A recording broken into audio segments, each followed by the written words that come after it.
Guys কেমন আছো? সবাই ভালো আছো হয়তো, জানি। অবশ্যই ভালো থাকবাই, ঠিক আছে।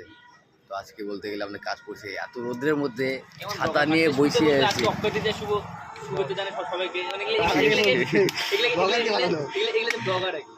ঠিক আছে, এই যে আমাদের কাজ চলছে বলতে গেলে বর্তমানে, ঠিক আছে। আর আমার মজা বেড়াচ্ছে, এই যে আমার মজা বেড়াচ্ছে, ছাতা নিয়ে বসে আছে, ঠিক আছে। এত রোদ্রু এখানে, গাছের গোড়ায় বসে কাজ করছি সেই রোদ্রু, ঠিক আছে। এই যে আমাদের গাড়ির সামনে মার্কার নাই বলতে গেলে, ঠিক আছে। এই কৃষ্ণদা স্প্লাইডিং করছে।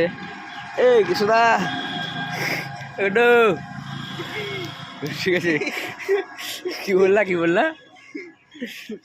ঠিক আছে। ও বলতে গেলে এখন বলতে এত গরম, বহুত গরম পড়ছে এখনো বলতে গেলে। সারাদিনের ব্যাপার আছে আজকে, সেই কাজ এরকম। রোদটা দেখতেই পাচ্ছ তুমি, ঠিক আছে। হ্যাঁ, এখান থেকে কৃষ্ণদা বলছে পাকিস্তান কি মাগা ভোসরা বলে। একদম ঠিক। তো বাই, পরে আবার আসবে, ঠিক আছে। বাংলাদেশে তোমার পাকিস্তানের ছবি আটকে ছিল।